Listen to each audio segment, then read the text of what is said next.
هكلمكم النهاردة عن أغرب عادات الدول للاحتفال بعيد الأضحى المبارك. بالرغم من تشابه عادات المسلمين والبلدان العربية والإسلامية بعيد الأضحى، إلا أن في بعض الشعوب عندها عادات متوارثة عبر الأجيال. فمثلا عيد الأضحى في الجزائر من أقدم العادات الجزائرية هي عادة مصارعة الكباش.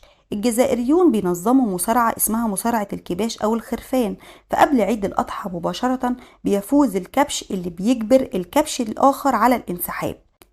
أما عيد الأضحى في البحرين مختلف. من التقاليد والطقوس المتعارف عليها هناك هي احتفال الأطفال مرددين أنشودة الحية بيه. والحية بيه دي عبارة عن حصيرة صغيرة في الحجم مصنوعة من سعف النخيل، بيتم زرعها بالحبوب زي القمح والشعير، وبيعلقوها في بيوتهم لحد ما تكبر وترتفع، وبعد كده بيرموها في البحر يوم وقفة عرفات مرددين أنشودة حية بيه حية بيه. أما المسلمين في الصين عندهم لعبة اسمها خطف الأضحية بعد صلاة العيد.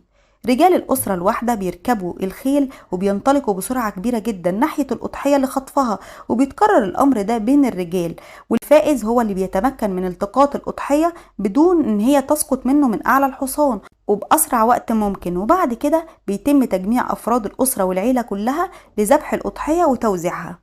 عيد الأضحى في المغرب فمميز برضو. بتعلق شوارع المدن المغربية قبل عيد الأضحى ملصقات إعلانية كبيرة لقروض من نوع خاص، عروض مغرية جدا. بتحمل هذه الملصقات صورا لكباش، وبتتبارى شركات الإعلان في عروض صور متباينة للكباش عشان تجذب الزبائن، زي مثلا اشتري خروف وخد معاه دراجة هدية.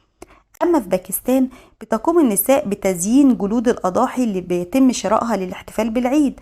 بيزينوا الجلود دي بالحناء والنقوش والحلي عشان تكون الأضحية مزينة وكأنها تحتفل معانا بالعيد. أما عيد الأضحى في ليبيا، قبل ذبح الخروف بتقوم سيدة المنزل بتكحيل عيني الخروف بالقلم الأسود أو الكحل العربي، وبعد كده بتشعل النيران والبخور عشان يبدأوا بعدها التهليل والتكبير. وعيد الأضحى في اليمن قبل عيد الأضحى بيوم بياخد رب الأسرة أولاده من غير والدتهم وبيروحوا لحمام بخار شعبي، والشعب اليمني بيزين المنازل بتاعته قبل العيد وبيطلوها من الخارج ويرمموها لو كانت قديمة عشان تلائم مظهر البهجة في العيد. وبعد صلاة العيد وتهنئة الأقارب بيقوم اليمنيون بالخروج للعيد، وبيعلموا ولادهم الصغيرين الصيد بالنيشان، وبيرقص الشعب اليمني في العيد وهو يحمل الخناجر.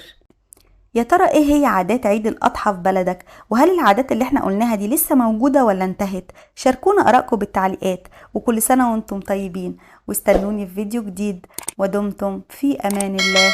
مع السلامة.